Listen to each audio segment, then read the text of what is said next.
ابھی جو میں گفتگو سن رہا ہوں غالباً یہ اسد خرد صاحب جو بات کہی ہے وہ الیکشن کمیشن آف پاکستان کی ان کی تنخواہ کا بارے میں جو سوال اٹھایا ہے وہ درست کہا ہے انہوں نے. اصولی طور پر الیکشن کمیشن کے جو 4 ممبران تھے انہیں آج خود اپنی تنخواہ کا تعین کرنے کا کوئی اختیارات نہیں ہے, نہ فائنینشیل رول کے تحت اور نہ ہی پارلیمنٹ ایکٹ کے تحت. انہوں نے خود ساختہ تنخواہوں میں اضافہ کر کے جو انہوں نے تقریباً بتا رہے ہیں کہ 5 سال میں 40-45 کروڑ روپیہ انہوں نے لیا ہے, تو یہ غیر قانونی بھی ہے, غیر اخلاقی بھی ہے, اس لحاظ سے کہ جب ایک الیکشن کمیشن کے ممبران جو ہیں وہ اپنی تنخواہ کے بارے میں اپنی بددیانتی دکھائیں, کرپٹ پریکٹس کرائیں, تو بظاہر ان کا الیکشن پر تو کا جو طریقہ کار ہے اس پہ اثر پڑ گیا. اب میں آپ کو ماضی کی بات بتاتا ہوں کہ جب یہ ہمارے اس زمانے میں جب ہائی کورٹ کے سٹنگ جج الیکشن کمیشن کے ممبر ہوتے تھے تو ان کا ایک آنریریا ملتا تھا صرف 5,000 روپے, اور صرف 5,000 لیتے تھے, یا کبھی کبھی وہ ٹی اے ڈی اے بھی لیتے تھے. اور اس وقت کے جو چیف الیکشن کمیشنر ہوتے تھے ان کی تنخواہ تھی 5,500, کیونکہ انہیں پینشن ملتی تھی سپریم کورٹ آف پاکستان سے, اور یہ جو ہمارے سٹنگ جج ہوتے تھے الیکشن کمیشن کے ممبر وہ چونکہ سٹنگ جج تھے ان کو تنخواہ وہاں سے ملتی تھی. اب ان کو تنخواہ بھی, اب جو ممبر جو آئے 4 جو آئے ان کو پینشن بھی 6 لاکھ اور انہیں اپنی آج خود تنخواہ بھی 6 لاکھ روپے مقرر کر لی. اور فائنانس ڈویژن نے جب اعتراض کیا اور کہا بھی جب پارلیمنٹ ایکٹ نہیں بنے گا تو پھر انہوں نے لکھ کر دے دیا, باقاعدہ معاہدہ کر لیا فائنانس ڈویژن کے ساتھ کہ اگر پارلیمنٹ ایکٹ نہیں بنا تو ہم یہ تنخواہ واپس کر دیں گے. تو اب ظاہر ہے پارلیمنٹ ایکٹ تو بنا نہیں ہے, تو اب یہ بڑا مسئلہ بڑا گھمگیر ہے. جیسے اسد خرل نے بھی کہا ہے کہ یہ ایک مسئلہ اس لحاظ سے کہ یہ نیب میں جاتا ہے یا اکاؤنٹر جنرل پاکستان اس کو باقاعدہ پبلک اکاؤنٹ کمیٹی میں بھیجتا ہے, تو پھر الیکشن کمیشن کی انٹیگریٹی, نیوٹرلٹی, غیر جانبداری پر بڑا حرف آتا ہے کہ ان کے ممبران نے آج خود تنخواہ مقرر کر لی جو قانون اس چیز کی اجازت نہیں دیتا. یہ تو میں نے آپ کو ماضی کی بات بتا دی ہے. ظاہر ہے کہ انہوں نے بڑا ایک غلط طریقے سے اپنے میں اسی بات کو آگے بڑھاتا ہوں. اب نئے ممبر جی کنور صاحب میں بات کو آگے بڑھاتا ہوں. میں علی ظفر صاحب نے جوائن کیا, تھینک یو ویری مچ سر, بہت ماہر قانون دان ہے. یہاں آپ تھوڑے دیر سے آئے تو ایک بات میں پہلے عرض کر دوں کہ 41 کروڑ روپے کی پیمنٹ ہوئی 2011 سے لے کر اس سال کے 2 مہینے سے پہلے تک, جو کہ الیکشن کمیشن کے 4 ممبران تھے. اپروول نہیں ہوئی اس کی اس سے پہلے اسمبلی سے جہاں سے لی جانی تھی, اور یہ بھی آپ نے سنا کہ اس سے پہلے ماضی میں جج آنریریم لیتے تھے. یہ تو بڑا مال کا کھیل ہے. ایک تو اس پہ آپ کمنٹ کر دیں, اور دوسرا یہ جو آج سیکٹری ای سی پی نے کہا ہے کہ جب تک مکمل نہیں ہوتے ممبران پورے نہیں ہوتے ای سی پی کے, ہم کسی قسم کی کارروائی ریفرنس پر نہیں کریں گے. اس کو قانونی طور پر آپ کیسے دیکھتے ہیں؟ اخلاقیات کی تو ہم وطن عزیز میں خیر کیا بات کریں. جناب علی ظفر صاحب. جی, جو آپ کا آئین ہے 1973 کا پاکستان کا, اس میں بڑا کلیئرلی لکھا ہوا ہے کہ الیکشن کمیشن آف پاکستان تمام ممبرز جب ہوں گے ان کو آپ اپوائنٹ کر دیں گے, پھر ہی وہ الیکشن کمیشن آف پاکستان اس کو وہ کام کر سکے گی. وہ ایک بھی ممبر اگر نہ ہو تو وہ الیکشن کمیشن کسی قسم کی کارروائی نہیں کر سکتی, کیونکہ وہ الیکشن کمیشن کمپلیٹ ہی نہیں ہے. اور اس پہ 2 ججمنٹس بھی آئی ہوئی ہیں سپریم کورٹ آف پاکستان کی. ایک مبشر لقمان صاحب نے کیس فائل کیا تھا, ایک عمران خان صاحب نے کیس فائل کیا تھا, ایک کیس میں میں بھی تھا, اور اس میں سپریم کورٹ نے یہ فیصلہ کیا تھا کہ آئین کے مطابق الیکشن کمیشن آف پاکستان کا مطلب ہے کہ سارے ممبر اس میں اپوائنٹ ہو گئے ہوں, پھر ہی وہ کام کر سکتے ہیں. اگر ایک ممبر بھی مس کر رہا ہو تو الیکشن کمیشن آف پاکستان کام نہیں کر سکتی. تو یہ آپ کا جو سوال تھا اس کا جواب بڑا سمپل ہے کہ آئین کے مطابق اس وقت آج کے دن چونکہ بہت سارے ممبرز اس وقت تک ریٹائر ہو چکے ہیں اور نئے اپوائنٹ نہیں ہوئے, تو الیکشن کمیشن آف پاکستان کسی قسم کا ایک چھوٹا سا آرڈر بھی پاس نہیں کر سکتی, کیونکہ وہ ہے ہی نہیں. اس کو ہم اپنی لیگل لینگویج میں کہتے ہیں کورم نان جوڈس, وہ ایگزسٹ ہی نہیں کرتی. ٹھیک. اور جو دوسرا سوال تھا یہ جو آج سامنے آئی ہے بات کہ یہ پیمنٹس لیتے رہے, اب تو ایک تو اتنی ایگزوربیٹنٹ جو ہے, اتنے پیسے بڑھا دی ہم نے ماشاءاللہ ملک میں, اور دوسرا یہ کہ اس کی اپروول بھی نہیں ہوئی جو ہے اسمبلی سے. اور یہ جس طرح کنور صاحب نے کہا کہ خود اپنے طور پہ یہ تنخواہیں بڑھاتے رہے, اس کی قانونی جواز ہے اس کا علی ظفر صاحب؟ دیکھیں جی، یہ ایشو اگر واقعی ہی سچ ہے اور ایسی بات ہے کہ وہ اپنی اجازت کے بغیر تنخواہیں خود ہی فکس کرتے رہے اور بہت ایگزوربیٹنٹ تنخواہیں تھیں، تو یہ سب سے پہلی آبجیکشن تو آپ 2011 سے شاید کہہ رہے ہیں، سب سے پہلی آبجیکشن تو اس کی آڈیٹر کو ہونی چاہیے تھی، بیکاز وہ تنخواہیں تو جاتی ہیں فرام دا پبلک ایکسچیکر. تو وہ کیوں نہیں پہلے آبجیکشن آئی اگر یہ بات صحیح ہے؟ یہ ایک اور سوالیہ نشان ہے، اور اس کی میرا خیال ہے بالکل تحقیق ہونی چاہیے، اور تحقیق ہوگی، اور جب اس میں فیکٹ سارے پوری طرح آئیں گے سامنے پھر ہی میں کوئی کامنٹ کر سکوں گا اس پہ، کیونکہ ابھی تو یہ ایک سٹیٹمنٹ ہے، اور اگر یہ بات صحیح ہے تو پھر اس میں آئی تھنک انویسٹیگیشن ہونی چاہیے. بالکل اس میں یقیناً انویسٹیگیشن ہونی چاہیے، لیکن بات کو آگے بڑھاتے ہیں. اور ایک تو علی ظفر صاحب نے جو نکتہ اٹھایا، تو کیا یہ کسی ہم ماہر قانون سے پوچھیں یا یہ کوئی لیکونہ ہے کہ ہم جو ہے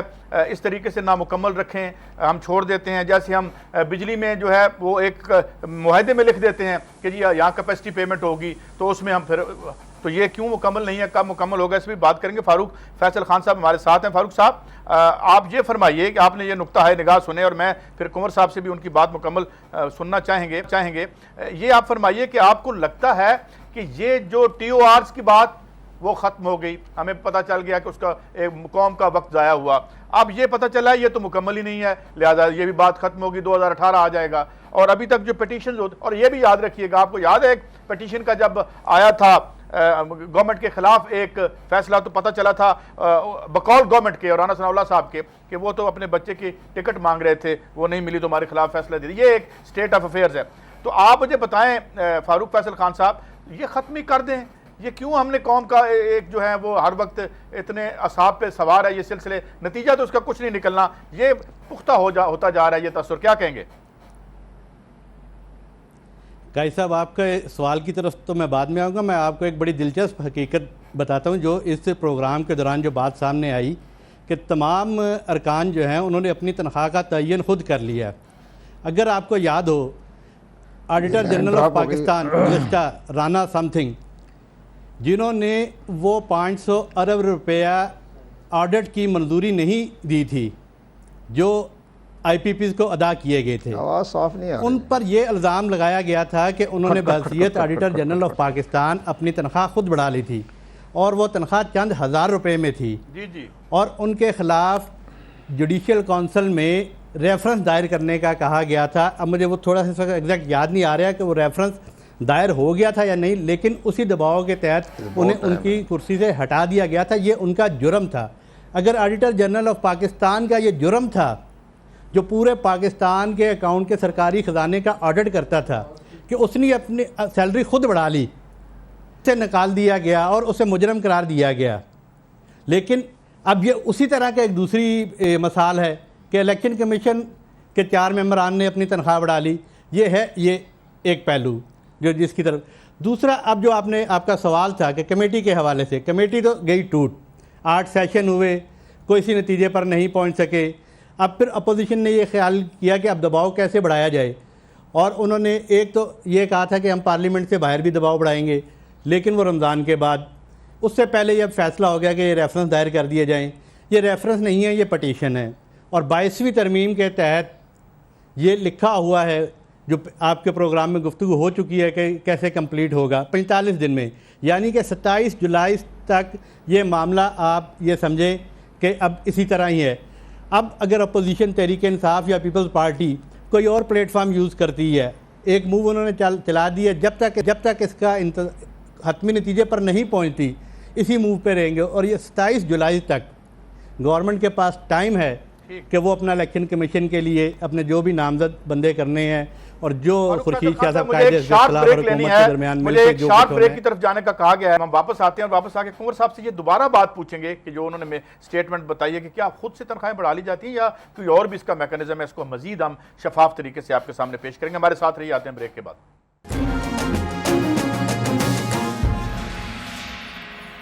ویلکم بیک علی ظفر صاحب، میں چاہوں گا پھر آپ کا اس پہ ٹیک لوں. یہ جو بات ابھی سامنے آئی اور میں یہ کیا سارے پروسیس کو ایک شک شبے میں نہیں ڈال دیتا؟ اور پرٹیکولرلی جب ہم دیکھتے ہیں کہ مسلم لیگ نون سمیت ہر آدمی یہ کہتا ہے یہ الیکشن ٹھیک نہیں ہوتے، اور یہ پرکس ہیں، یہ پیسوں کا کھیل ہے. ایک تو الیکشن میں پیسے کا کھیل آپ دیکھ لیں کیسے ہو رہا ہے، 15 لاکھ کی وائلیٹ ہوتی ہے ہر جگہ، اوپر پیسہ نیچے پیسہ، عوام خوار. یہ کون سی ڈیموکریسی؟ کیا سمجھتے ہیں ہم؟ کیا ہم ارتقاء میں ہیں، تنزل میں ہیں؟ علی ظفر صاحب جی، میں اس سے پہلے کہ آپ کا جواب دوں سر، ایک ٹی او آر کی آپ بات کر رہے تھے اور آپ پوچھ رہے تھے کہ یہ الیکشن کمیشن چونکہ ابھی اس کی تشکیل نہیں ہوئی تو یہ جو ریفرنسز یا پٹیشنز فائل کی گئی ہیں ان کا کیا نتیجہ ہوگا. ایک اور چیز میں اس میں ایڈ کر دوں آپ کو کہ الٹیمیٹلی جب الیکشن کمیشن آف پاکستان کی تشکیل ہو جائے گی اور وہ کام کرنا بھی شروع کر دے گی، تب بھی یہ جو فائل کی گئی ہیں پٹیشنز، اس میں کوئی ایسا نیا ایویڈنس نہیں پیش کیا گیا جو کہ الیکشن کمیشن آف پاکستان اس کے اوپر کوئی کارروائی کر کے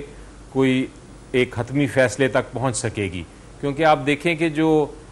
ہم کہتے آ رہے ہیں بڑی دیر کے کہ آپ ٹی او آر بنائیں، ٹی او آر بنا کے آپ پھر ایک انکوائری کریں اور انکوائری کر کے یہ ایویڈنس کلیکٹ کریں کہ کیا آیا اس سارے معاملے میں جو پناما لیکس کا معاملہ تھا، کیا کوئی پراپرٹی کسی قسم کی بے نامی طریقے سے پرائم منسٹر صاحب کے نام ہے یا ان کی اونرشپ میں ہے کہ نہیں ہے. یہ چیز جب تک پہلے نہیں آپ کسی طرح انویسٹیگیشن میں یہ ایویڈنس کلیکٹ کریں گے تو الیکشن کمیشن آف پاکستان اس پہ کوئی حتمی فیصلہ نہیں دے سکے گا. الیکشن کمیشن آف پاکستان اس تہ تک پہنچ ہی نہیں سکے گا اس ایشو کی، کیونکہ اس کا سارا ایویڈنس باہر سے کلیکٹ کرنا ہے. تو یہ میرا خیال ہے ایک تو ٹائم ہے الیکشن کمیشن آف پاکستان کا بننے میں، اور بننے کے بعد پھر اس کا ایویڈنس اس کا کوئی فائدہ بھی ہوگا، یہ بھی ایک بہت میرا خیال ہے مشکل کام ہے. تو یہ ہو سکتا ہے کہ سارا ایشو ایک ڈی ٹریک ہو گیا ہے. یہ علی ظفر صاحب بڑے ممتاز قانون دان ہیں اور ان کی سٹرگل بھی ہم دیکھ رہے ہیں مختلف ایشوز پہ جو کرتے رہتے ہیں، مگر جو ان کی بات سے کھرل صاحب میں سمجھ پایا ہوں وہ قوم کو یہی بتا رہے ہیں کہ بالکل آپ کوئی امید اور توقع نہ رکھنا. تو پھر ہم اس طرح نہ کریں کہ یہ ایک جو اشرافیہ ہے یہ تفتیش پروف ہے، بالکل ایک لائسنس ٹو پلنڈر ہے. پلنڈر تو ہو رہی ہے کھرل صاحب. دیکھیں اسی الیکشن کمیشن آف پاکستان جس طرح بھی لولا لنگڑا جو بھی اس کو کہہ لیں، جو بھی ان کے اندر بے ضابطگیاں ہیں، بدعنوانی ہیں، اس کے باوجود بھی اسی الیکشن کمیشن آف پاکستان نے گجرانوالہ میں آپ نے دیکھا پی ایم ایل این کا ہی رکن قومی اسمبلی، صرف اس نے اپنی ایک بیوی کے اکاؤنٹ کو مینشن نہیں کیا. پھر ملتان کے اوپر، پھر جو ابھی چچا وطنی میں جو رائے احمد نواز ہیں اس کے اوپر کسی انویسٹیگیشن کے بغیر صرف ان جو انتخابی گوشواروں کے اندر جو ڈاکومنٹ سبمٹ کیے تھے، جو کہ چونکہ اس میں جب آپ کرتے ہیں تو ایڈیشنل جو ریٹرننگ افسر ہوتا ہے، ایڈیشنل سیشن جج، اس کے اوپر سٹیمپ ہوتی ہے، ویریفیکیشن ہوتی ہے، اور قانون شہادت کے مطابق بھی یہ کہ جو آن اوتھ ڈاکومنٹ دیا جاتا ہے اس کی باقاعدہ ایک ایڈمیزبل ایویڈنس بیفور دی کورٹ ہوتی ہے، کیونکہ ان پرسن فزیکلی بندہ وہ جا کے آن اوتھ جا کے سبمٹ کر رہا ہے. نواز شریف صاحب کی جو ڈاکومنٹس ہیں جو انہوں نے ای سی پی کے اندر جمع کرائے ہیں 2011 سے لے کر 13 تک، کیونکہ جب الیکشن میں پارٹیسپیٹ کیا تو 3 سال کے آپ کو ٹیکس ریٹرن اور وہ ساری جو ڈیٹیلز ہیں وہ کرانی ہوتی ہیں. اب 2011 اور 14 کے جو ریٹرنز ہیں ان کے اندر بڑی واضح ثبوت سامنے چیزیں آ چکی ہیں، اور ایف بی آر نے 176 سیکشن کے تحت ان کو نوٹس بھی نواز شریف صاحب کو، سعدیہ گیلانی صاحبہ نے یہاں آر ٹی او جو ہیں کمشنر انہوں نے کیا ہے، جس کو ابھی دبایا جا رہا ہے. انہوں نے صرف یہی پوچھا ہے کہ 11 اور 14 میں پہلی بات اس میں جو بڑی میجر ہے کہ آپ نے جو اماؤنٹس لی ہیں، جو تحائف آپ نے لیے ہیں، اور جس میں پھر آپ نے 31.7 ملین مریم جو ہے نواز صاحبہ کو دیے ہیں، پھر آپ نے حسن جو ہے نواز صاحب ان کو دیے ہیں پیسے جو 9 ملین جو ہیں. تو وہ پیسے چونکہ ادر دین کراس چیک آپ جو پیسہ لیتے ہیں وہ آپ کو کوئی لون ہو، قرضہ ہو، ڈونیشن ہو، کوئی گفٹ ہو، تو وہ آپ کی آمدنی تصور ہو جاتی ہے انکم ٹیکس آرڈیننس کی جو 184 سیکشن 3 وضاحت کریں. اچھا دوسری بات یہ ہے، ایک تو یہ ہو گیا، دوسرا انہوں نے اپنے 11 اور 12 میں مریم صاحبہ کو ڈیپینڈنٹ ظاہر کیا ہے. نہ صرف ڈیپینڈنٹ ظاہر کیا، ان کی گفٹ جو اماؤنٹ ہے وہ بھی اس میں مینشن کی ہے، پھر ان کی 2 کروڑ 48 لاکھ کی زرعی اراضی جو ہے وہ بھی دکھائی ہے. ٹھیک ہے. اب مریم صاحبہ کا معاملہ پاناما لیکس میں اندر 2006 اور 7 میں کمپنیز جو آف شور ہیں، جو بینیفیشل آنر ہیں، وہ آ گئی ہے سامنے بات. ٹھیک ہے. اب وہ اس کو کوئی ڈینائی نہیں کیا، آج تک اس کو ڈینائی نہیں اس ڈاکومنٹ کو کیا. اب جب آف شور کمپنیز وہ ہولڈ کر رہی ہیں، اس کی بینیفیشل آنر ہیں جو ناقابل تردید ثبوت ہے، تو ای سی پی کے سامنے ایک بڑی واضح چیز آ گئی. اور تیسری چیز جو بدنیتی ہے اس ای سی پی کی وہ یہ ہے کہ 11 اور 17 اپریل 2013 کو جب نامینیشن پیپر فائل ہو رہے تھے تو شہباز شریف صاحب اور نواز شریف صاحب کے بارے میں نیب اور اسٹیٹ بینک نے لکھ کے دیا کہ یہ ڈیفالٹر ہیں, لکھ کے دیا ڈیفالٹر ہیں. اس وقت ان کی ایلیجیبلٹی بنتی ہی نہیں ہے, بنیاد سے یہ سارا معاملہ. میں آپ کی بات اور علی ظفر صاحب کی بات کو کنور صاحب آپ کے سامنے لے کے جاتا ہوں. آپ تو اس میں سب بھی کرتے رہے ہیں, دونوں نقطہ ہائے نگاہ سنے آپ نے اور ان کی فیکٹس اینڈ فگرز بھی سنے. کیا آپ سمجھتے ہیں کہ کوئی پیونیٹیو ایکشن ہو سکتا ہے, ایسا ایویڈنس ہے یا نہیں ہے جس طرح علی ظفر صاحب کہہ رہے ہیں؟ کیا فرمائیں گے آپ؟ اصولی طور پر تو جتنے بھی یہ reference election commission of Pakistan کے ہاں انہوں جمع کروائے ہیں, جس میں تحریک انصاف بھی شامل ہے اور پاکستان پیپل پارٹی بھی ہے, اور چند روز کے بعد چیف جسٹس ریٹائرڈ جو ہیں افتخار چودھری صاحب بھی ایک بہت بڑے ایویڈنس کے ساتھ, ثبوت کے ساتھ الیکشن کمیشن آف پاکستان میں اپنے ریفرنس جمع کروا رہے ہیں. اس لیے ان تمام چیزوں کو ہم دیکھیں تو ثبوت تو نظر آ رہا ہے, ثبوت یہ نظر آ رہا ہے کہ اس لحاظ سے ایویڈنس تو مضبوط ہے. الیکشن کمیشن آف پاکستان چونکہ ایک انویسٹیگیشن ایجنسی نہیں ہے, الیکشن کمیشن آف پاکستان جو ہے اس کو اپنے آرٹیکل 221 کا سہارا لینا پڑے گا. وہ کسی ادارے کی بھی خدمات حاصل کر سکتا ہے, جس میں ایف بی آر بھی شامل ہے, نیب بھی ہے, ایف آئی اے بھی ہے. ان کے ذریعے جب اپنے باقاعدہ انویسٹیگیشن کروائے گا تو ان کی سفارشات اور ریکمنڈیشن کو دیکھتے ہوئے الیکشن کمیشن آف پاکستان اپنا فیصلہ کرنے کے مجاز اتھارٹی بنے گا. اب جتنے یہ ثبوت آ رہے ہیں تو بالکل نظر تو آ رہا ہے کہ ان کا ظاہر ہے یہ ڈیفالٹر بھی تھے, سب کچھ ان کے نظر سامنے آ رہا ہے. اور اس کے بعد پاناما لیز تو بعد میں آئی ہے, لیکن تمام صورتحال کو ہم دیکھیں تو گورنمنٹ آف پاکستان نے اب جو الیکشن کمیشن کے اراکین کا جو تقرر کرنا ہے اس میں انہوں نے ڈیلے کرنا ہے, انہوں نے تاخیر کرنی ہے. انہوں نے 45 دن کا عرصہ جو آئین نے اجازت دی ہے 22ویں ترمیم کے تحت, تو وہ بہت مشکل نظر آ رہا ہے چونکہ leader of the opposition, leader of the house, ان کے درمیان میں بحث چل رہی ہے اور یہ 45 دن میں یہ اس کا بہت مشکل ہے کہ الیکشن کمیشن آف پاکستان جو ہے تشکیل پا سکے. اب میں اپنے ہمارے دوست ہیں علی ظفر صاحب, ان کی میں ایک رائے لینا چاہتا ہوں کہ ہمارا جو عوامی نمائندگی ایکٹ جو سیکشن جو ہے ہمارا 76 میں بنا تھا, اس کا سیکشن 104 ہے. اس میں لکھا کہ اگر کوئی ایسی صورتحال پیدا ہو جائے جہاں اس میں قوانین میں نہ بنے ہوں, طریقہ کار بھی طے نہ ہو, تو پھر الیکشن کمیشن آف پاکستان آج خود اپنی کمیشن سے فیصلہ کروا سکتا ہے. اب وہ 104 جو ہے وہ بڑی امپارٹنٹ ہے. ہمارے سابق تھے چیف الیکشن کمیشنر قاضی فاروق صاحب کیا کہا کرتے تھے کہ یہ ایسی زبردست ہمیں ایک پاور دی گئی ہے پاکستان الیکشن کمیشن کو کہ اگر کوئی بحران پیدا ہو جائے, قانون میں اس کا خاموشی ہو, آئین سائلنٹ ہو, تو پھر 104 کے تحت الیکشن کمیشن آف پاکستان فیصلے کرنے کا مجاز ہے. اب اتنی بڑی امپارٹنٹ ریفرنس آگے ہیں پاکستان الیکشن کمیشن کی تاریخ میں پہلی مرتبہ. تو میرا اپنا خیال ہے علی ظفر صاحب سے اس پہلے کہ میں فاروق خان صاحب کی طرف جاؤں, میں آپ کی بات کو علی ظفر صاحب کی طرف لے کے جاتا ہوں. جی یہ جو انہوں نے قانونی نقطہ اٹھایا اس پہ آپ کیسے ریسپونڈ کریں گے جناب علی ظفر صاحب؟ یہ بڑا انٹرسٹنگ سیکشن ہے, اس کے اوپر کافی ڈیبیٹ ہو چکی ہے, جورسپروڈنس بھی ڈیولپ ہوئی ہے, لیکن اس سیکشن میں ایک جو انٹرپریٹیشن آئی ہے سامنے وہ یہ ہے کہ آپ مین دائرہ قانون جتنا ہے اس کے اندر رہ کے اگر چھوٹا سا کوئی لکونہ رہ جائے تو اس گیپ کو بھرنے کے, اس کو گیپ کو فلفل کرنے کے لیے آپ الیکشن کمیشن اپنے پروسیجر یا رولز بنا سکتی ہے, لیکن اس کے تحت وہ نئی جورسڈکشن نہیں لے سکتی, اپنے تحت اپنے پاس وہ انویسٹیگیشن پاور مسئلے نہیں لے سکتی اگر وہ کسی کیس میں چاہے. تو اس کا لمیٹڈ فائدہ ہوگا اس سیکشن کا. اس سیکشن کا اتنا زیادہ فائدہ نہیں ہوگا جتنا شاید الیکشن کمیشن چاہے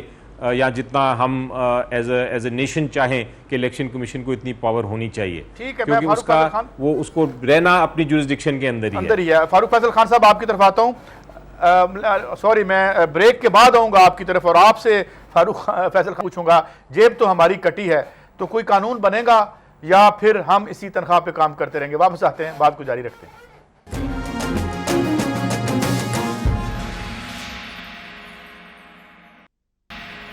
ویلکم بیک. جی فاروق فیصل خان صاحب, بچپن میں ہم ایک پروورب سنتے تھے یا کسی بڑے آدمی کا کہنا تھا کہ قانون ایک ایسا مکڑی کا جالا ہے جو صرف کمزور کے لیے ہے, طاقتور تو پھاڑ کے نکل جاتا ہے.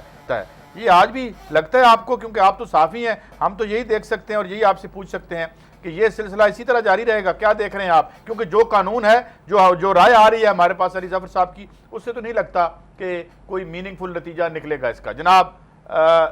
فیصل فاروق خان صاحب۔ دیکھیں بالکل یہ بات بجا ہے، جو صدیوں سے کوئی مقولہ بنا تو اس کے پیچھے تجربات بھی ہیں، اور آج کا معاشرہ اور یہاں کا وفاقی دارالحکومت یا سارے دارالحکومتوں میں جو طاقتور لوگ ہیں وہی قانون پر حکمرانی کرتے ہیں۔ جو قانون پر حکمرانی کرتا ہے، جو قانون پر کاٹھی ڈال لیتا ہے، وہی اس کا حکمران، وگرنہ کمزور پہ تو قانون جو ہے حکمرانی کر رہا ہے۔ آپ جتنے بھی خرابیاں دیکھیں گے وہ سب بڑے لوگ اور طاقتور لوگ ہی کر رہے ہیں، جس کا قانون نے کبھی کچھ نہیں بگاڑا۔ آج جو معیشت کا حال ہوا ہے جس پہ آپ سب لوگ بات کر رہے ہیں، بیسیکلی بات تو یہی ہے نا کہ ملک پیچھے رہ گیا، ترقی نہیں کر سکا، طاقتور لوگ جو ہیں اس کو لوٹتے رہے، اس میں کوئی بھی ہو چاہے جو بھی حکمران ہو، کبھی ایک آیا کبھی دوسرا آیا۔ تو جب تک یہ سارے یکسو نہیں ہوں گے، اگر آپ اس موجودہ صورتحال کے حوالے سے سمجھتے ہیں کہ اپوزیشن جو ہے وہ اس سے نجات دلائے گی اور جو موجودہ رجیم جو ہے وہ کوئی بڑا ظالمانہ رجیم اور وہ لوٹ کے کھا گیا یا اس نے لوٹا ہے، تو قاضی صاحب اس کے لیے بہت ضروری ہے کہ پہلے وہ ساری قوتیں جو ان سے جان چھڑانا چاہتی ہیں، جن کو یہ پسند نہیں ہے، وہ پہلے خود تو یکسو ہو جائیں۔ بدقسمتی یہ ہے کہ تمام پولیٹیکل پارٹیز جو ٹی آر ایس کمیٹیز میں بیٹھی تھی وہ ایک دوسرے کے ساتھ ایک دوسرے پر اعتماد نہیں کر رہی اور کوئی مل کر متفقہ لایا عمل نہیں تیار ہو رہا۔ پہلے ٹی آر کمیٹیز میں گئے اور اس میں اختلاف کرتے ہوئے آپس کے بھی اختلافات، اور ادھر سے حکومت نے بھی بات نہیں مانی تو باہر آ گئے۔ اپنے اجلاس ہوئے، فیصلہ کیا گیا کہ پارلیمنٹ کے اندر کریں گے بات، پارلیمنٹ کے اندر بھی بات کے پھر بات آئے گی پارلیمنٹ کے باہر کریں گے۔ پھر پیپلز پارٹی کی طرف سے ایک تجویز آئی کہ کیوں نہ الیکشن کمیشن کی طرف کیا جائے، تو اس کے جواب میں پاکستان تحریک انصاف نے بہت ہی بچکانہ انداز میں آگے بڑھ کر بغیر پیپلز پارٹی سے مشاورت کیے الیکشن کمیشن میں چلے گئی۔ 3 دن بعد پیپلز پارٹی آ گئی پھر الیکشن کمیشن میں۔ قاضی صاحب جب تک یہ لوگ جو اس کو برا سمجھتے ہیں، جو سمجھتے ہیں، جن کے نزدیک، میرے نزدیک تو نہیں لیکن آپ کے نزدیک میں آپ بھی تجزیہ کار ہے، اگر کوئی سمجھتا ہے جو اپوزیشن جو ساری ہیں جو حکومت کے خلاف نفرت ابھارتی ہیں یا اس کے کردار کو تنقید کا نشانہ بناتی ہیں، جو سمجھتی ہیں کہ اس سے اب ہٹ جانا چاہیے، تو پھر انہیں یکسو ہونا پڑے گا۔ جب تک وہ یکسو نہیں ہوں گے، ایک پالیسی نہیں اختیار کریں گے، یہ چیزیں ایسے ہی رہیں گی اور موجودہ حکمران جو ہے ان جو سپلٹ اپوزیشن ہے اس کے مقابلے میں بہت طاقتور ہے اور طاقتور کا ہی قانون ہوتا ہے۔ جی فیصل صاحب، اب تو لگتا ہے کہ ہینڈ ان گلو ہیں، بنیادی ایشوز پہ سارے ایک ہیں، اس پہ بھی بات کرتے ہیں، مگر کھل صاحب آپ ابھی بات کر رہے تھے جب آپ تھی کہ یہ فیصلہ ہو چکا ہے، اب بیوروکریٹس بھی آئیں گے اس میں جو اپائنٹمنٹس ہونی ہیں، اور ویسے بھی اب تو بڑی ماشاءاللہ لیکریٹو سیٹس ہیں، شفاف الیکشن کرانے کے عوض ملتی ہیں۔ جو دیکھیں قاضی صاحب بات یہ ہے کہ جو جس طریقے سے ایک پوسٹ کریشن سے پہلے ایک ایڈورٹائزمنٹ بنائی جاتی ہے اور اس میں یہ امیدواروں کے کریڈیشنل سامنے دیکھ کے ایک اشتہار جاری کیا جاتا ہے، الیکشن کمیشن کے جو ممبران ہیں ان کا اشتہار جاری ہو چکا ہے اور تمام اس میں امینڈمنٹ جو کرنی تھی وہ خاموشی سے ہو چکی ہیں۔ ایک تو ریٹائرڈ جج کا نکال کے انہوں نے سول سرونٹ اور بیوروکریٹس وہ بھی ڈال لی ہیں، ان کی عمر کی حد جو ہے اس کی بھی جو ہے وہ بھی اس میں ترمیم کر لی گئی ہے۔ اور یہ جو ہم خوش فہمی کا اگر شکار کو ہو رہا ہے کہ پیپلز پارٹی اور پی ایم ایل این جو ہے وہ مکمکا کے تحت یہاں پہ 4 بندے اپنے نہیں بنائیں گے، یہ میں سمجھتا ہوں کہ اس کی خام خیالی ہے، کیونکہ پیپلز پارٹی نے بھی اپنا بندہ آلموسٹ ڈیسائیڈ کر چکے ہیں، پیپلز پارٹی سندھ سے جو ان کو دے گی، اور کے پی کے سے حکومت بے شک ان کی ہے لیکن کے پی کے میں بھی پی ایم ایل این کی مرضی کا بندہ آئے گا، بلوچستان میں پی ایم ایل این کی مرضی کا بندہ آئے گا، اور پنجاب میں پی ایم ایل این، اور ان کے نام ڈیسائیڈ ہو چکے ہیں، خورشید شاہ صاحب، زرداری صاحب کو کنوے ہو چکا ہے، سندھ میں ان کی مرضی کا بندہ لگایا جائے گا اور وہ خوش ہو جائیں گے، باقی 3 صوبوں میں پی ایم ایل این اپنی مرضی کے جو لوگ ہیں وہ لگائیں گے، اور جس طرح یہ پٹیشن آئی ہے وہ کبھی خطرہ مول نہیں لے سکتے کسی ایسے بندے کے لیے جو کہ ان کے لیے امبیرسمنٹ کریٹ کر سکے۔ اور یہ جو سارے معاملات ہو رہے ہیں میں سمجھتا ہوں کہ یہ جو ایک بظاہر جو پٹیشنز بھی آ رہی ہیں، سب کچھ آ رہا ہے، پیپل پارٹی ساتھ بھی بیٹھی ہے، لیکن جو پرویز رشید صاحب اور خورشید شاہ صاحب کی آپس میں جو ملاقاتیں ہیں وہ پینل کا نام بھی دے چکے ہیں، اور اس کے بعد خورشید شاہ صاحب نے حفظ ما تقدم صرف یہ جھوٹا کرنے کے لیے کہ ہم باقی پارٹیوں کا، حالانکہ باقی پارٹیوں کو انہوں نے اس طرح یہ سسٹم میں بنا لیا تھا لاسٹ ٹائم کہ پیپلز پارٹی اور پی ایم ایل این 2 جو ہیں، اور باقی آپ میننگ فل ڈسکشن کی آپ نے بات کی ہے، اس سے بڑا اور بلنڈر کیا ہو سکتا ہے کہ آپ کا بجٹ ہے اور پرائم منسٹر صاحب نے میننگ فل ڈسکشن آپ کے کانسٹیٹیوشن میں موجود ہے, آپ کا غیر قانونی بجٹ ہوا ہے, میننگ فل ڈسکشن کہاں پہ ہوئی ہے, کس سے ہوئی ہے, یہ ایک بہت بڑا بلنڈر ہے. اور دوسرا کام, صدر مملکت کی بجائے آپ نے ایک ایکٹنگ پریزیڈنٹ جو ہے اس سے آپ نے سائن کروائے ہیں. یہ سارے بلنڈر پہ بلنڈر ہو رہے ہیں. اور چوتھا کام آپ نے خاموشی سے اور اسحاق ڈار صاحب ڈال دیا ہے, جو سی پیک کی آڑ میں ایک اور فراڈ پاکستان کے جو گلے میں ڈال دیا گیا ہے. 40 سال کے لیے جو کوئی کنٹریکٹر, بلڈر, ڈیولپر, سب کنٹریکٹر, اس آڑ میں اب نئے جو افغان ٹرانزٹ ٹریڈ طرح کے اربوں روپے کا ٹیکس جو ہے وہ چوری ہوگا, کیونکہ اس کو کلین چٹ دے گی گیا کہ ان کے اوپر کوئی ٹیکس 40 سال کے لیے. کیا یہ سی پیک اور گوادر 40 سال کے لیے بنتے ہیں؟ لیکن میں ٹھیک آپ کی بات ہے. کنور دلشاد صاحب آپ کی طرف آتا ہوں. ایک تاثر ہے غلط یا صحیح, مگر بات لوگ کرتے ہیں کہ جی رزلٹ پہلے بنتے ہیں, الیکشن بعد میں ہوتا ہے. یہ آپ جانتے ہوں گے تھڑوں پر, ڈرائنگ رومز میں یہ باتیں کھل کے ہوتی ہیں. آپ نے تو بڑے قریب سے دیکھا ہے یہ معاملہ کہاں تک درست ہے, کیونکہ پھر اس طریقے سے تو پارٹیز کے لوگ آ گئے جس طرح پہلے ہوئے تھے لوگ, جس طرح آپ نے دیکھا جب کیئر ٹیکر بنے بعد میں لڑائی ہوتی رہی, بہت زیادہ لوگ ایک الزام لگتے رہے. تو میں بریک پہ جا رہا ہوں, بریک سے واپس آؤں گا تو آپ سے یہ پوچھوں کہ is it exercise in futility اگر رزلٹ اس طرح سے ہونے ہیں, یا میرا نقطہ نظر اور عوام کی جو ایک اکثریت ہے اس کا نقطہ نظر غلط ہے؟ اس پہ بات کرتے ہیں, رہیے ہمارے ساتھ. Welcome back. جناب کنور دلشاد صاحب, ایک تو بات یہ ہے کہ جب آپ اتنے بڑے انسینٹیوز رکھ لیں انتہائی بڑی سینسٹیو پوسٹ کے لیے, تنخواہیں وہ خود اپنی مقرر کریں, پھر جو یہ لوگ بڑے میرے جیسے تو کہہ لیں مجھے بھی بڑے ناقد ہوتے ہیں یا بڑے پیسیمسٹک ہوتے ہیں, وہ کہتے ہیں یار یہ کیا الیکشن تو پہلے ہی ہو گیا ہے, اب ہم لائن میں کیوں لگتے رہیں. اب تو خیر یورپ میں بھی لوگ یہ کہنا شروع ہو گئے ہیں, لیکن ہمارے حوالے سے آپ کیسے دیکھتے ہیں کہ کیا اس میں کوئی کریڈیبلٹی رہ گئی ہے سارے پروسیس میں؟ کنور دلشاد صاحب. اس میں جناب سب سے بڑی اہم بات یہ ہے کہ جو انتخابی اصلاحات کمیٹی کے سامنے چیف الیکشن کمشنر سردار رضا صاحب نے ایک بڑی اچھی تجویز پیش کی تھی کہ جو ہمارے الیکشن کمیشن کے پاکستان کے جو اراکین جو کہ تقرر کے لیے انہوں نے کہا تھا 4 ہائی کورٹ کے سیٹنگ ججوں میں سے آپ کسی کو بھی آئندہ کے لیے ممبر الیکشن کمیشن بنایا جائے, یعنی سٹنگ جج ہو جیسے کہ 18ویں امینڈمنٹ سے پہلے تھے, تاکہ وہ صحیح معنوں میں الیکشن بھی کروا سکے, ان کی ذمہ داری بھی ہو اور ان کی بیک پر متعلقہ ہائی کورٹ کے چیف جسٹس بھی ہوں. لیکن بدقسمتی دیکھیں, ہماری انتخابی اصلاحات کمیٹی میں تمام ممبر تھے, تمام سیاسی پارٹی کے ممبر تھے, 28 ممبر تھے, انہوں نے چیف الیکشن کمیشن کے اس تجویز کو نظر انداز کر دیا اور یہ کہا کہ ہم ریٹائرڈ بیوروکریٹس لے کے آئیں گے. اب ریٹائرڈ بیوروکریٹس کا کہیں تصور نہیں ہے. انڈیا میں ریٹائرڈ بیوروکریٹس کا الیکشن کمیشن کا ممبر بننا یا چیف بننا ناممکن ہے, ان کے آئین میں گنجائش نہیں ہے. لیکن یہاں سارا کام کنٹریکٹ پر رکھا جا رہا ہے تاکہ ہم اپنی مرضی کے آئندہ نتائج بھی حاصل کریں. جیسے ہمارے دوست نے کہا کہ سیاسی پارٹیاں آپس میں میچ فکس کر کے آپ اپنی پسند کے جو ہیں بیوروکریٹس ریٹائرڈ جو ہیں ان کو بھی الیکشن کمیشن کا ممبر لے آئیں گے. تو یہ تو سب سے بڑی اہم بات یہ ہے کہ ہماری انتخابی اصلاحات کمیٹی میں سیاسی پارٹی جو ممبر ہیں انہوں نے کوئی اس پہ سنجیدگی سے کام نہیں کیا. ہم کسی پارٹی پہ الزام نہیں لگا رہے, لیکن ہمیں افسوس ہوا کہ ان کے کارکردگی کو دیکھتے ہوئے کہ جب اتنے آنریبل چیف الیکشن کمیشنر اپنے تجربے کی روشنی میں ریکویسٹ کر رہے ہیں کہ ہائی کورٹ کے آپ سٹنگ جج جو ہیں وہ متعلقہ چیف جسٹس کی سفارشات پر ہم اس کا تقرر کر دیتے ہیں, لیکن انہوں نے نہیں بات مانی. اب یہ ریٹائرڈ جج اب یہ ریٹائرڈ بیوروکریٹ بھی ہوں گے, ٹیکنوکریٹس بھی ہوں گے, اور ٹیکنوکریٹس بھی وہ لے کے آئیں گے جو ان کے لیے جعلی قسم کے جو سروے بناتی ہے. ایسی این جی او ہے ہمارے سامنے, آپ بھی جانتے ہیں ان کو, جو ہر تیسرے چوتھے مہینے ایک این جی او جو ہے وہ ایک جعلی قسم کے سروے کروا دیتی ہے. تو اس میں سے ایک آدھا ٹیکنوکریٹس لے آئیں گے تاکہ انٹرنیشنل کو دکھا سکے کہ ہمارے پاس ایک ٹیکنوکریٹس بھی ہم لے آئے ہیں کسی سول سوسائٹی کے نمائندے کو. تو یہ سارا سسٹم بڑا ہاش پاش ہو جائے گا. تو میری نظر میں یہ نہیں آ رہا کہ آئندہ انتخابی اصلاحات کی روشنی میں کوئی مثبت فیصلہ کیا جا سکے. تو یہ ہماری انتخابی اصلاحات کمیٹی کا بھی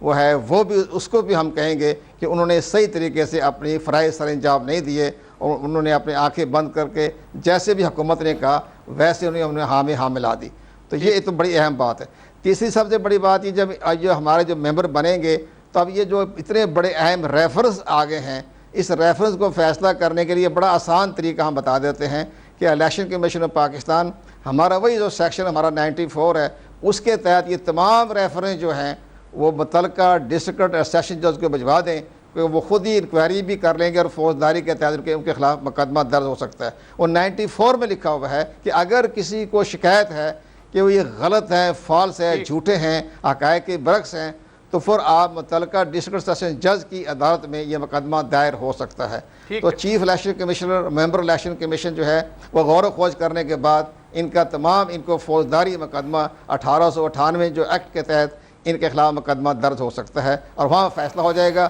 اگر یہ غلط ثابت ہو گئے تو 3 سال کی سزا اس پہ لکھی ہوئی ہے. ٹھیک ہے، آپ کی بات آگئی. علی ظفر صاحب آپ کی طرف آتا ہوں. یہ فرمائیے کہ یہ ظاہر ہے آپ نے قانونی طور پر تو ٹھیک کہا کہ ایک قانون میں آپ نے ثابت کرنا ہے، جب ورنہ جج صاحب تو آپ کو سزا جزا نہیں دے سکتے، مگر آپ ایک شہری کے طور پر یہ جو اتنا شور ہے ہمارے یہاں، آپ یہ بیوروکریٹس کو لگا رہے ہیں اور جس طریقے سے رزلٹس آ رہے ہیں اور خود ایک دوسرے کو صدق کے دل سے تمام سیاسی جڑے انتہائی بڑا بے ایمان سمجھتے ہیں اپنے ہم پیشہ لوگوں کو، اس صورت میں عوام اور ہم لوگ کیسے دیکھیں کہ بیوروکریٹس کو لگائیں گے، پرکس اتنے رکھ دیں گے تو الیکشن کوئی میننگ فل ایکٹیویٹی ہوگی یا مینڈیٹ چوری ہوتے رہیں گے؟ میں ایک عام سٹیزن کے طور پہ، اینالسٹ کے طور پہ آپ سے پوچھ رہا ہوں جناب علی ظفر صاحب. جی وہ آپ نے ایک سنا ہوگا، وہ اسٹیلن ایک ہوتے تھے رشین لیڈر USSR کے زمانے میں، انہوں نے کہا تھا کہ it does not matter those who votes don't count, what matters is the people who count the votes. اور الیکشن ڈیموکریسی کے بارے میں انہوں نے یہ بات کی تھی کہ سب سے ضروری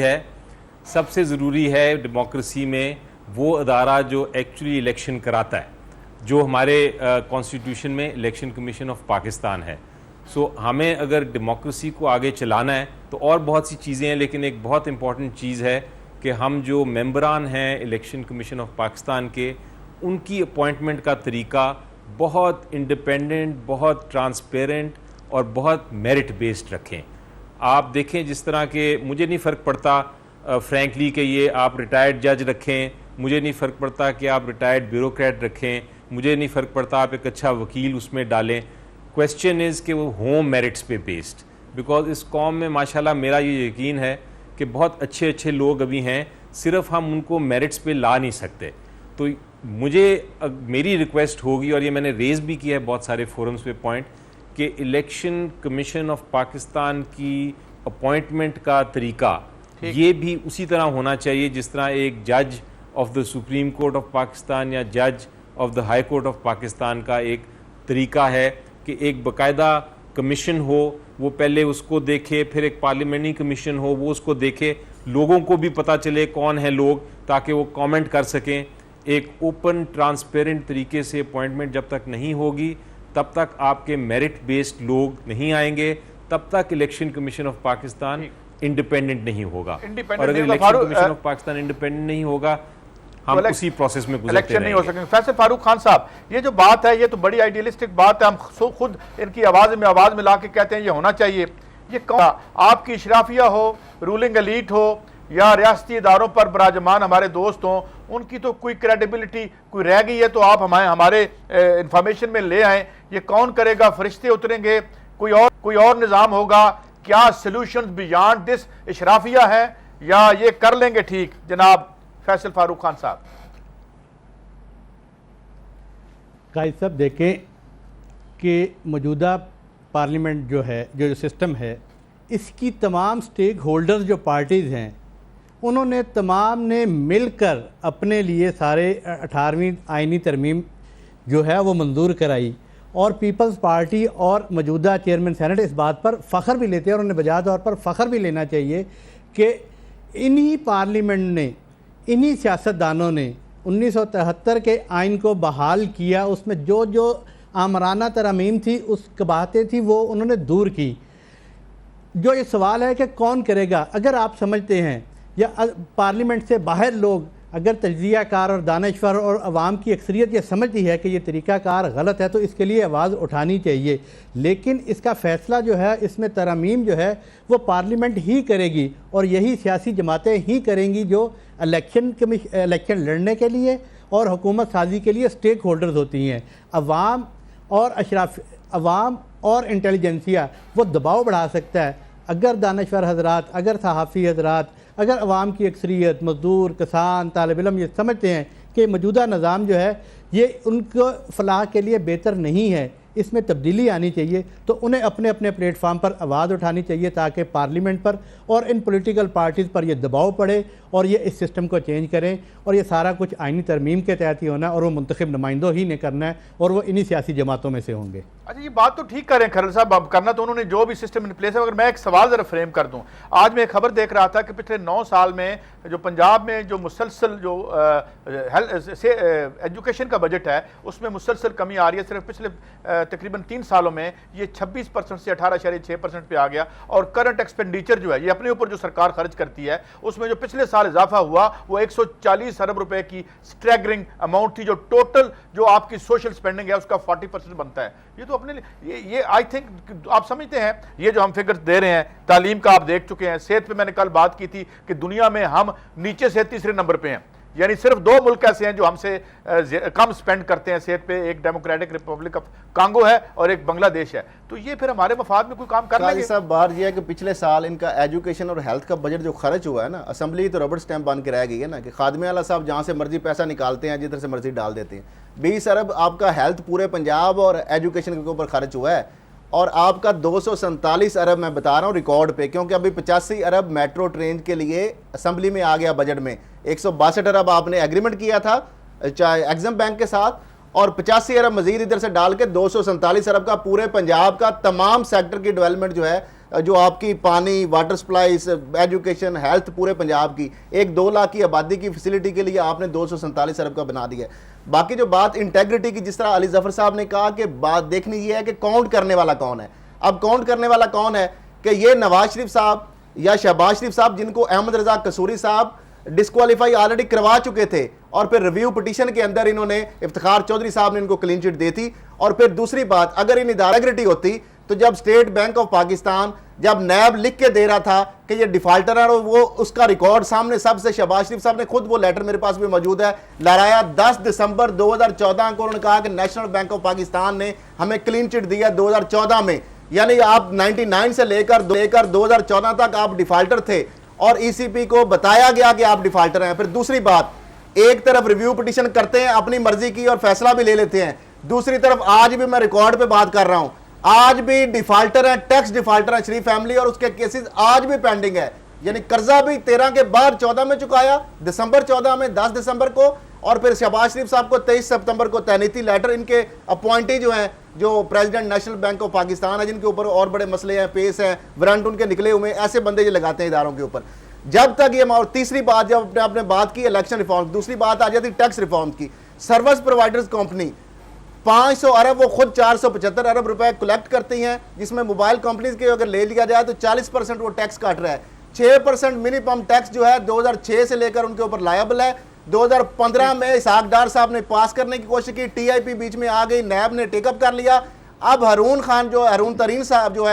اختر صاحب جو ہیں، انہوں نے ایک نیا واردات ڈال دی ہے کہ انہوں نے 6% جو 8% بننا تھا 2% کر کے اس کو ایڈجسٹیبل 2009 سے لے کر جو 800 ارب کا ٹیکہ لگ گیا، اور وہ پیسہ بھی ہمارے اوپر ڈال۔ ٹیکس ریفارمز کی بات ہو یا الیکشن ریفارم، عام آدمی کے لیے انصاف ڈیفرنٹ ہے اور بڑے لوگوں کے لیے۔ آپ کی بات آگی کھرل صاحب، آپ کی بات آگی، وقت کم ہے مگر میں آؤں گا اس وقت پہلے علی ظفر صاحب آپ کے پاس، اور یہ چاہوں گا کہ بریفلی مجھے یہ جتنی فگرز ہم دیکھ رہے ہیں، one of the worst social sector ہے ہمارا، اور دنیا کی ریچسٹ ایلیٹ ہے ہمارے پاس۔ یہ ایک عجیب معاملہ ہے کہ یہاں جو سرکار کی معیشت تھی وہ میں جیسے کہتا ہوں بھرکس نکل گیا، 15-14% پہ یہ گرو کرتے رہے۔ یہ پھر کوئی قانون ہمارے حق میں بنا لیں گے، اور آپ یہ جو رجائیت ہے، آپ کو لگتا ہے کہ